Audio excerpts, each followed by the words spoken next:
Alright everyone, it's time for the Occult video number 338. Some real witches were burned in the burning times. When we think of the persecutions in the burning times in Europe, etc., certainly what happened at Salem, when we think about those persecutions, most often, because the vast bulk of people were being victimized, technically all of them, but the vast bulk even from a religious fundamentalist viewpoint, we have pity.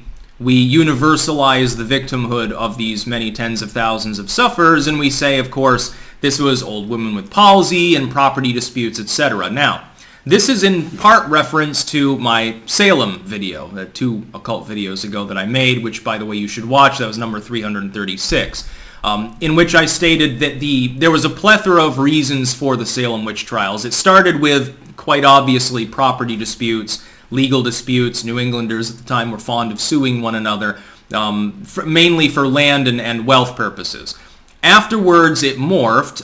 In some cases, people had symptoms of maybe ergotamine poisoning or datura, amanitas, whatever. They had various sicknesses, delirium tremens, and they thought that possession was involved because a moral panic had begun.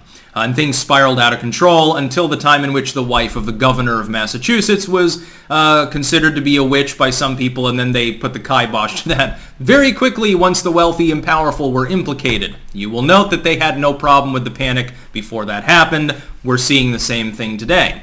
But there was something else that I didn't mention, and it was pointed out by several commenters, and they are correct, which is that some of the people involved in Salem and in the burning times in general, they were technically witches, if you use the broad definition of the occult, mysticism, etc. Tituba is a great example.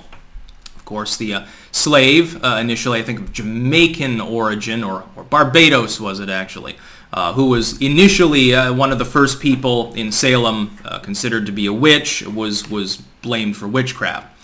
Part of the premise was that she was fortune-telling. Well, if you use the broad definition of the occult that I do, technically speaking, that's witchcraft. It's white witchery, it's folk magic, it's folkloric by modern standards.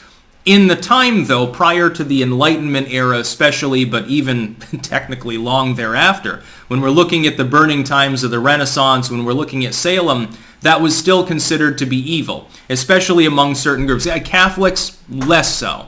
The Catholics had an explicit, and King James talks about this in Demonology, the Catholics had an aside for white witches. If you could show, hey, all I'm doing is healing people, I'm praying to Jesus and I'm healing people. I'm doing invocations that aren't in the Bible, they're not technically canonical under Catholic law, but I'm not harming anyone, you were okay. If you were in certain Protestant realms, you weren't okay. You were a witch, and you got burned at the stake or drowned or pressed to death, depending on the situation. You got stoned, you got pilloried, you got starved to death in a jail somewhere and died of the plague, actually.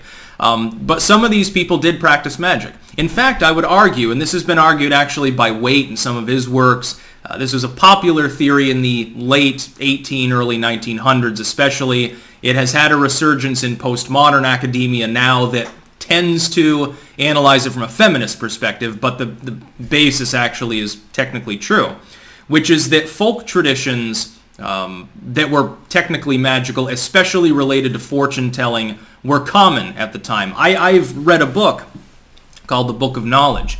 It's from before the Revolutionary War. It's from the 1770s. I think 1774, if I remember correctly. And it's fundamentally a combination astronomical and fortune-telling guide. Now, in that latter day, generally speaking among polite society, these things were considered fine. Later on, they're considered parlor magic, and of course, by the Victorian era, they're all the flair. By and large, still are. Palmistry, tarot cards, etc. are very popular today as well. Probably more popular than at any other time in history. The occult has, because of the internet, had a huge boom. But there were people in prior ages that practiced these things, like the idea of sticking pins in a lemon for good luck, the idea of, you saw a certain, the idea of a black cat crossing your path actually emerges at the time. That's bad luck, don't break the mirror, say this little invocation before you go to court and you'll prevail. Stuff like that was common.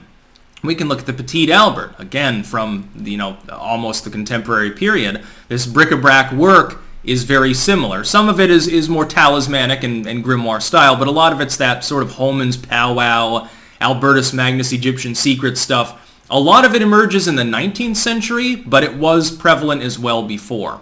These people had various superstitions in mind, and what I think happened is that the initial outbreak of witch panic often was predicated on very simple folk charms. People said there are problems in... They did this with the plague too, by the way, just to be clear.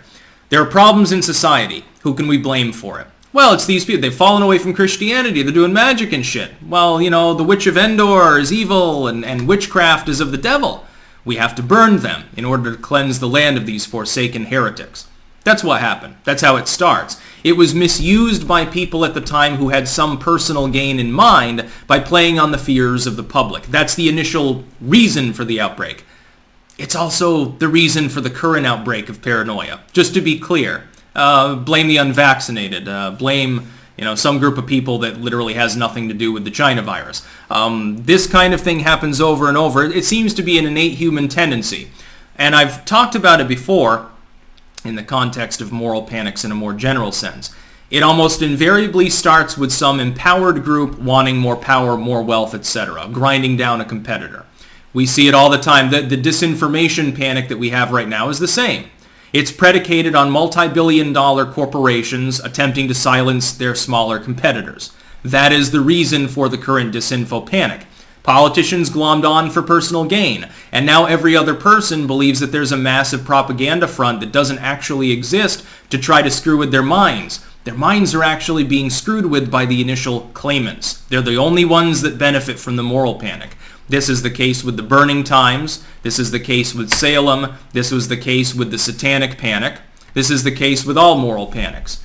It is inevitable that they follow the same course. They also then tend to snuff themselves out because eventually you overstretch too much, blame the wrong people, and the powers that be come down around you, and then all of the Karens shut up because it's no longer front page news.